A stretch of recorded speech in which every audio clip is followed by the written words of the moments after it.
education, and real-world knowledge about the voiceover industry. It's the Voiceover Gurus Podcast.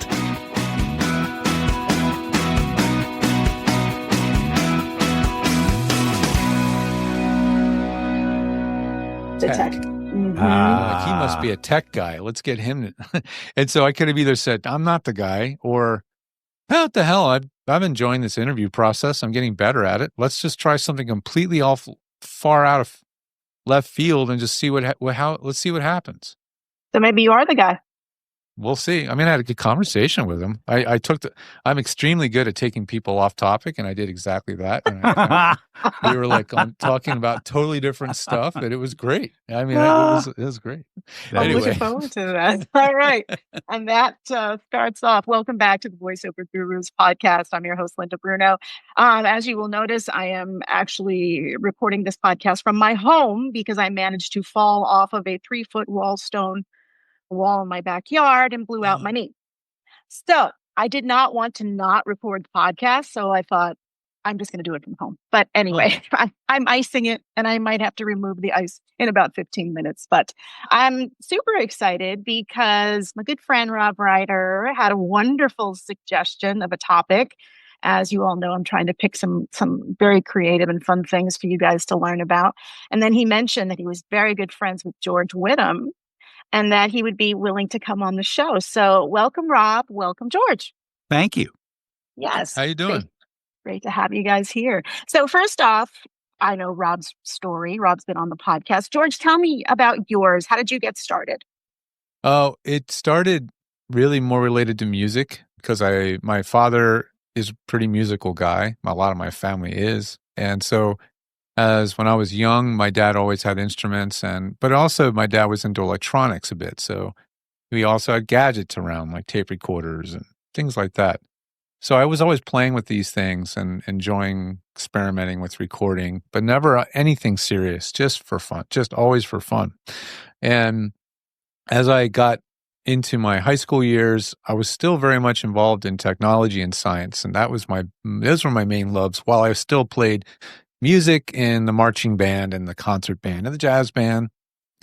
When I went to college at Virginia Tech, I went there for electrical engineering because I thought that would be the area I need to focus on if I want to be involved in recording technology. I didn't really fully understand that what I really wanted to do actually was be an audio engineer, not a equipment designer, but someone that runs and operates and runs the gear. I was a little misdirected, but my grades were good enough. I got into Virginia Tech as an engineer, which is not a small feat. And I made it almost 2 years before I almost failed out of college. I was doing miserably. I was not doing well for various reasons. I had a medical thing come up that was hugely disruptive. It was just all sorts of things.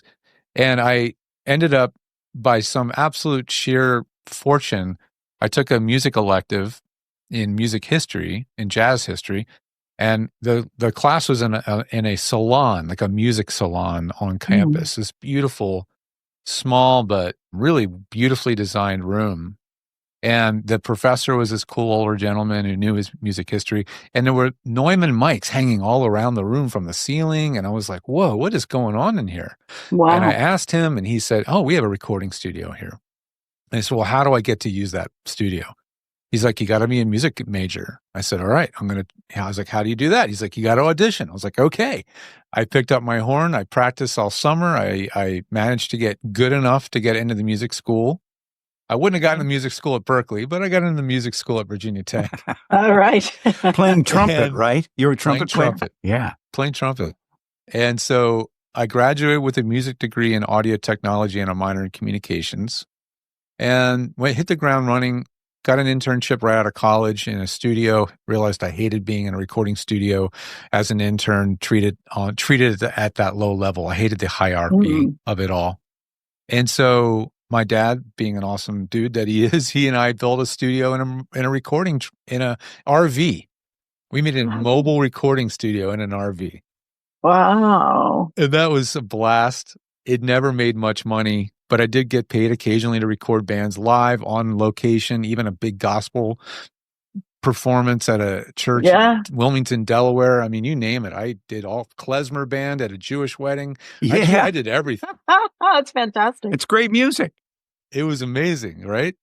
Wonderful. But then when I had opportunities to try new things, and I always did try new things. This is one of my strong suits and my weaknesses is squirrel. So yeah.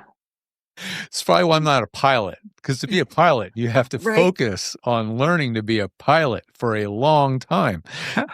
So the story goes, I went to a radio station. I did remote engineering for the Eagles football team broadcast, the Eagles radio network.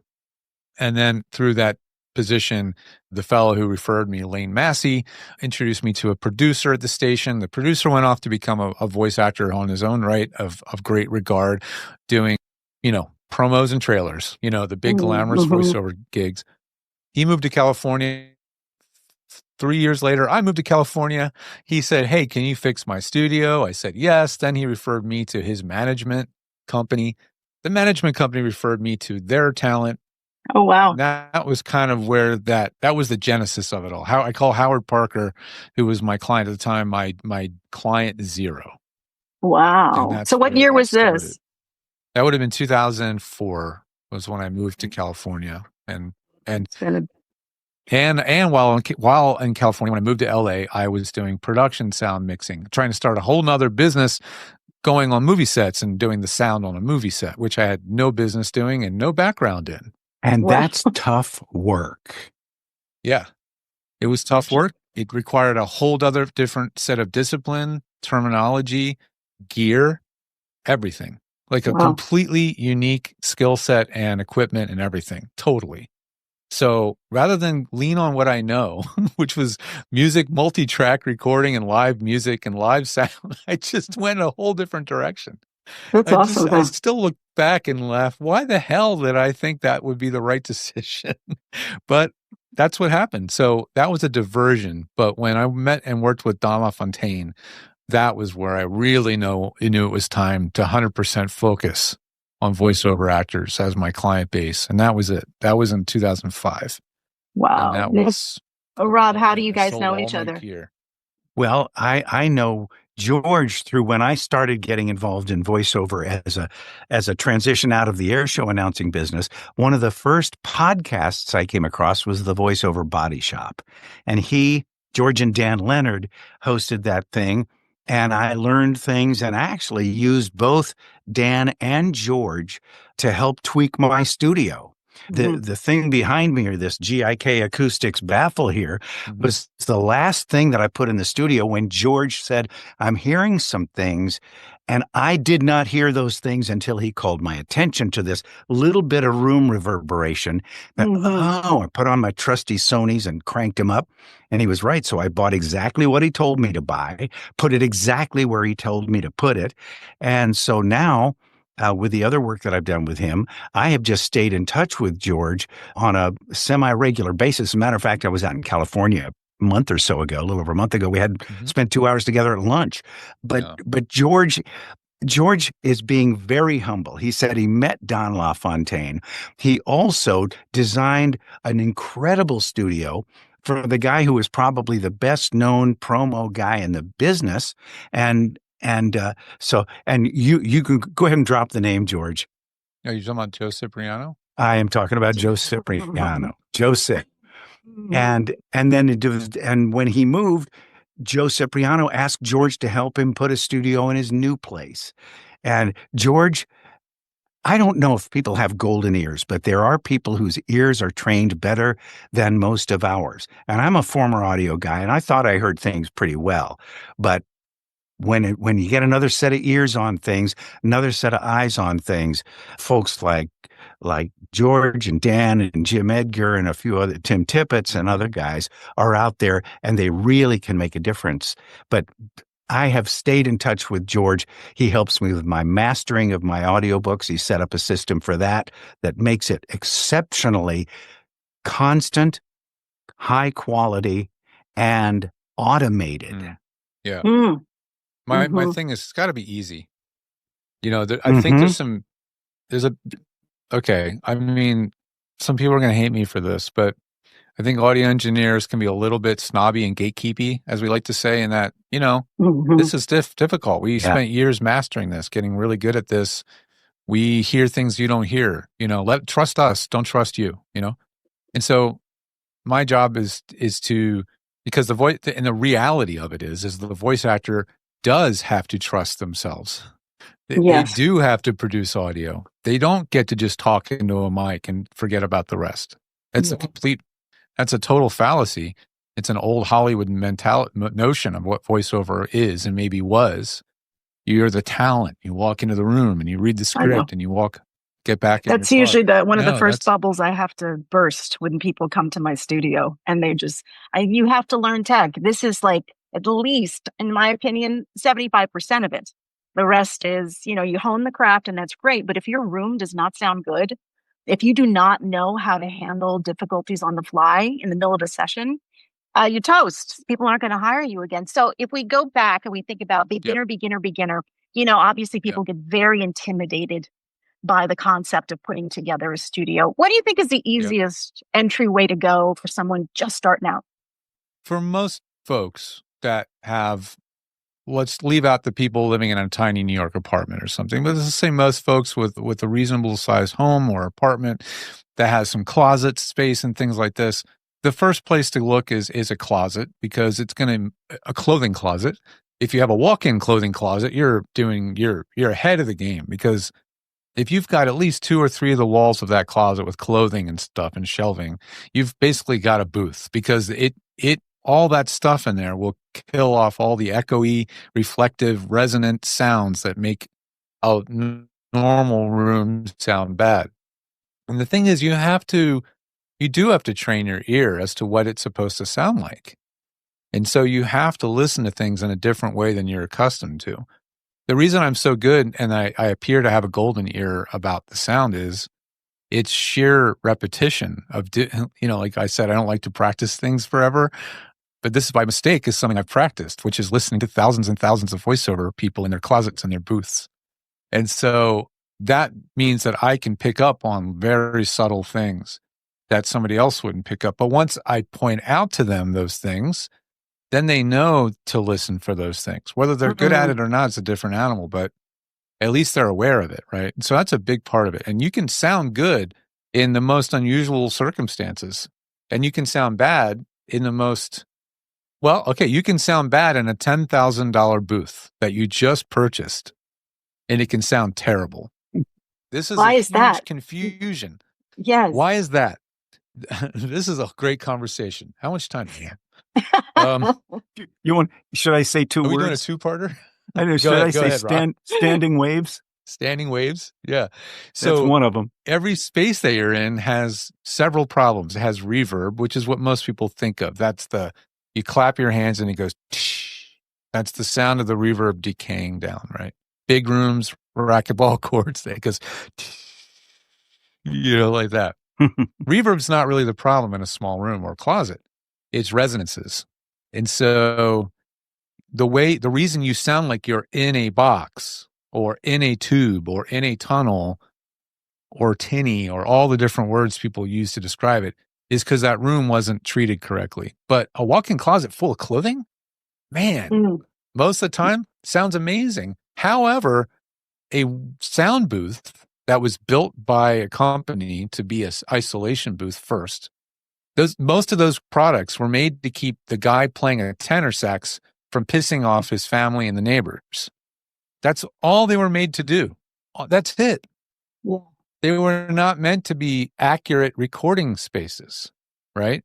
So people are still buying these, and they're still being marketed as such. And then it's a misnomer. But it's not entirely the fault of the company making them either. It's the fault of the acoustics field not having education or studied the science of recording a voiceover in a small booth.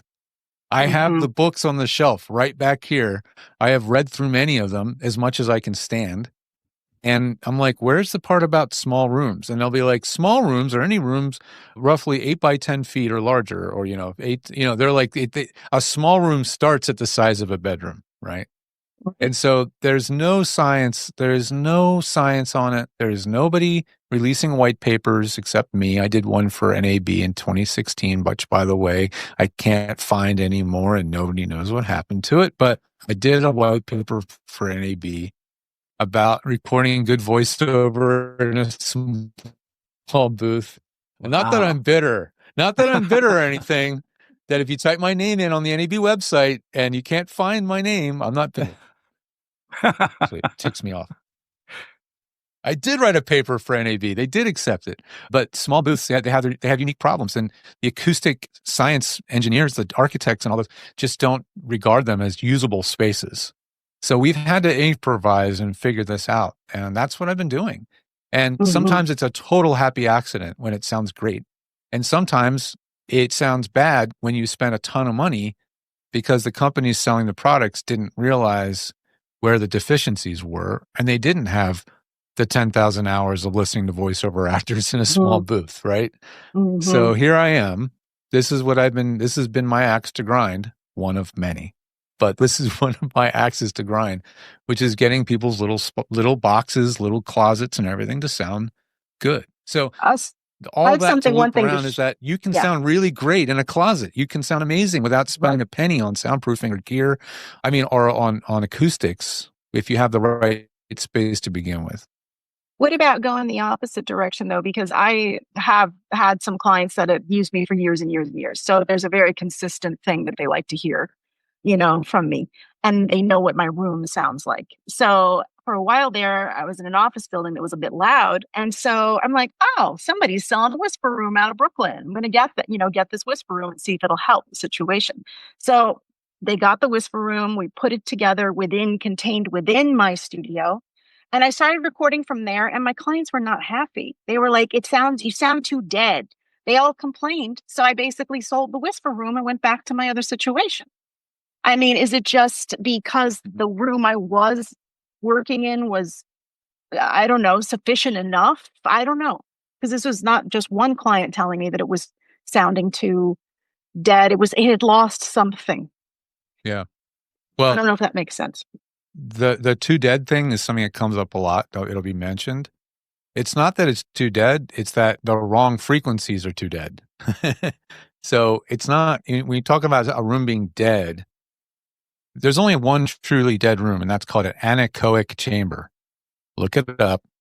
Anechoic chamber. When you see a picture of one, you'll go, what the hell is that? It's this huge room with chicken wire that's lining all the walls, including the floor. And outside of the chicken wire are these gigantic cones of acoustic material absorbing sound. They're the quietest places on Earth. They're designed for scientific measurement. They have no echo, and they are truly dead. That's a dead room, right? Nobody wants to record or be heard of or stand in or even be in one of these rooms. It can get painful after a while. You can go crazy. You get a sense of really a lot of discomfort in one of those. Yeah, I've never gotten to see one yet. This one, again, as an audio nerd, it's a bucket list. I've been in one, and we were literally walking on the chicken wire. This is whatever the floor was of a mesh wire. There was no floor in it, and it was almost as if you could feel or hear your heart beating, not just feel it, but it was a very, very strange and uncomfortable feeling. Yeah. Wow. So, okay, we're talking about extremes, but that's an extreme example.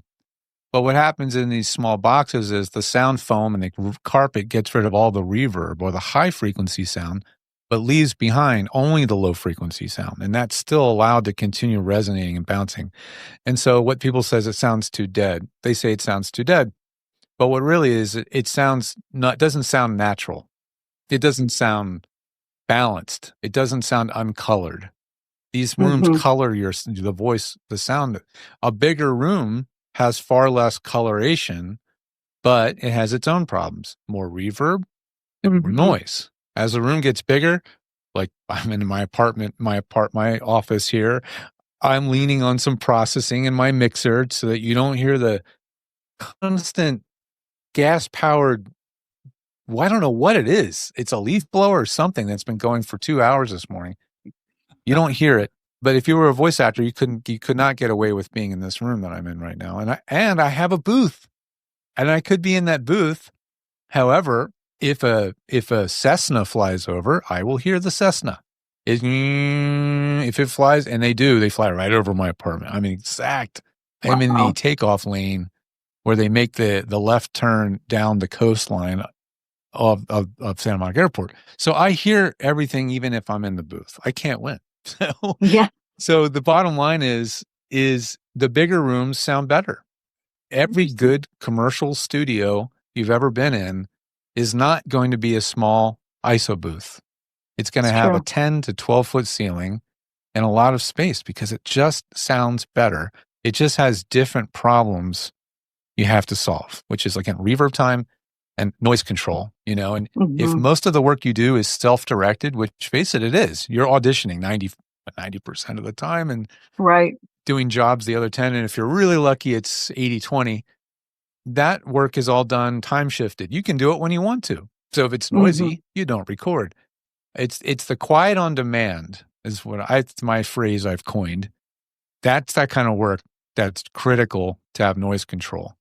You're on a Source Connect session at 4 on Friday, and that's when the kids get home from school. That's when the traffic ramps up in your neighborhood. Doesn't matter. That's when the session is, and you're being recorded remotely. That's where those bigger investments in soundproofing and all that are required. And so you create a new problem trying to fix the old one. You go from a big, beautiful room to a small ISO booth that doesn't sound as good as your big, beautiful room. Yeah, I was surprised, actually. So do you think that the booth or the space, wherever you're recording, is ultimately, it's the first stop with everything. You have to get that set up first. Some people are like, I'm going to get this fancy mic and I'm going to, but the fact is the room is the room is the room. We got to figure that out, right? The room for your sound is the lighting for your photo or your video. If you don't look evenly lit and you have a hard shadow or your head's all shiny or the lighting is just totally wrong or it's all coming from your shoulder and you know what it looks like. It's a lot easier to visualize bad lighting than it is to conceptualize bad acoustics. But this is the relationship of sound to the room and an image to the lighting. It's that important. Interesting. You do not get a good image without good lighting. Full stop. I know AI is a different thing. I know everything can be faked nowadays and everything can be relit in post. And I know there's a ton of post things. But at the end of the day, there's still at the top level of our industry where there's professionals involved at every level, from the audio engineering all the way up, they know the difference and they care. So the low-hanging fruit jobs, they don't care as much. If you can send them something usable that sounds loud enough and clean enough, and you've been able to scrub out all the noise with the latest AI machine learning, algorithm, they're going to be fine. So when you're starting out, you can get away with murder. But when you start getting those critical jobs where there's engineering involved and producers involved, you can't. So that's my bigger question, my favorite question, because I have a lot of students that are like, oh, I put this processing piece on and I do this with my file. And I'm very old school because I've been doing this so long. And I've worked for very large companies. And the engineers, like you're saying, the producers, they hear everything. And so they want the cleanest, they want raw. They don't want me to put anything on it. So I'm used to creating, they're always like, what's in your mic chain, Linda? And I have to give them everything. They want everything off. They want it to just be my mic. And so I'm getting some confusion here as people are like, oh, no, this producer's telling me to add this or that. And I never touched that stuff. But now, is that the thing? I mean, like you're saying, the low-hanging fruit, they don't care. But yeah, when you start to work with the big clients, they do care. So I don't know. Well, I want to point my finger to Rob now because you are in the trenches, Rob. So yeah, what are you finding? What's the percentage of work you do where they say send it raw? What are your thoughts on that? Well, if it depends on if I'm doing audiobooks, I will ask. And I've talked to PJ Oakland about this from who's helped run the Audiobook Publishing Association conference. Right. But ask the folks whether they want it raw or not. The low-hanging fruit or the less experienced producers may want it processed somewhat to get the levels up to where they belong.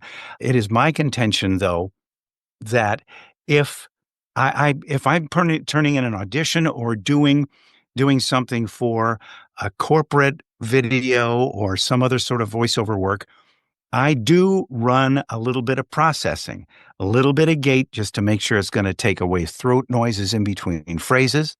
I do a little, when I'm finished recording, I do a mouth declick. That's an add-on, but people don't hear that. And it's so effective. The mouth declick that I use is so effective that it is not hearable. And no engineer I've ever worked with has complained about that. Also, if I'm doing it for another producer, if I run a little bit of compression, a little bit of normalization, a little bit of compression, and a little bit more normalization, I run it so gently that no engineer has ever complained. But the fact of the matter is, if you overdo it, I'm going to throw that right back to you, George. You can't unbake the cake. Yeah. I mean, that makes me think about another thing, which is what we call front-end processing versus post-processing. So front-end processing is your classic recording studio or radio production studio channel strip with preamp, high-pass filter, compressor, expander, EQ, blah, blah, blah. And your signal goes all the way through, back out the other end to the console. That's the ultimate and impossible to unbake cake problem. Once you print that processing, it's in there for good. It's forever. So I'm, especially for newer voice talent, I'm hugely, hugely against front end processing, because if they don't know what's going wrong and they don't hear that something's done wrong, the damage is done and they can't undo it. So the post processing is it's a very specific to the genre thing, and it's a very specific to the situation thing. And I have had a few clients who are working with somebody new, a few of my talent clients who are working with a new client, and they don't know what they don't know. The client of their client doesn't know what they don't know, or they didn't ask, or they just say, I don't know. And so I have had people say, I send it raw and I send it with my stack or my processing and let them decide. But the higher the level of the job is, the more people are in the production chain, and they each have more specialized jobs, including a dialogue editor, a remixer, an audio engineer or producer, and they all have these jobs. And so when you're told specifically to keep it raw, I say keep it raw. Now, if you're working with a new client and they tell you to keep it raw and you think, well, I'll use this little bit of processing, they'll never know. If they do know, you lost a client. Right. Then you're just like, oh, you just lied to us? You wanted to pull one over on us? We're engineers. Of course we can tell you're using expander. We're not dummies. So it's tricky, and it does take some diplomacy and even just asking questions. But on the extremely generalized, very general perspective is the lower the budget and the more you're working directly with your buyer, the more likely it is that they want it fully produced, like all cleaned up, levels, nice and loud. All they have to do is drop it in the Final Cut, and they bounce their file out to YouTube. What they're doing, and that's what they're going to want. So I hear normalizing is the big thing, and you just brought it up, Rob. Can you explain for me too? Because like I said, I don't do anything to my files. What does it mean to normalize an audio file? It means that it will bring the top peaks of your level up to a predetermined setting, say a lot of folks say -3 decibels, so that all of your recording, if you record it too low in level, you can normalize it and bring it up so it can be heard easily. But even that, it's like figuring out the noise floor and things. There's a little bit of magic to it, don't you think, George? Well, there is a little bit. So the way I look at normalizing is I look at it as a calibration. So good word. You as an actor, unless you've got a huge amount of experience and you've been doing the same style of read and using the same gear for year after year, you're going to be able to look over and go, this is my script. I know where the gain knob should be. I can probably predict within a dB of what my recording level is going to be because I've done it 1,000 times. They probably don't need to normalize. Their levels are so consistent out of sheer experience. But for everybody else, setting the gain to be consistent with the same levels each time they record is tricky. And so normalizing is just another way of making a little correction, a little calibration, so that maybe one thing you recorded for that client had a peak of -7, another one had a peak of -4, and now you can have them each now have a same peak level each time you send the files out. That's just consistency. It does make it easier. What you shouldn't use it for is for really low recording levels because you just don't know any better. You hit record, you hit stop. The waveform is little tiny stripe across the screen, and then you normalize to bring it up to proper levels. Almost always when that happens, there is a noticeable noise level increase, like the room tone and other noise in the audio file from the self noise of the equipment, other things, all gets louder. You hear more hiss, almost guaranteed you're going to hear more hiss. So you don't want to use it to make up for a dramatically low level. But you do want to, it is not a bad idea, and I don't think there's any harm. All normalizing is a level adjustment. That's all it is. It's only a control of level of the entire file. No one could possibly know if you've done it or not. They would never look at the file and go, looks like it's been normalized. The only way they would know if it's been normalized if you normalize it to 0 dB. So like the top of the waves touch the top of the very top of the window. Then they might go, oh, you must have normalized that, because there's no way to get exactly 0 dB recording level all the time. It's not possible. But yeah, that's normalized. It's often vilified by engineers. Again, there's a little bit of a snobbery or a little, that's not proper, or that's not the way we do things, or blah, blah, blah. But my whole thing with voice actors is, your job is not just engineering the file.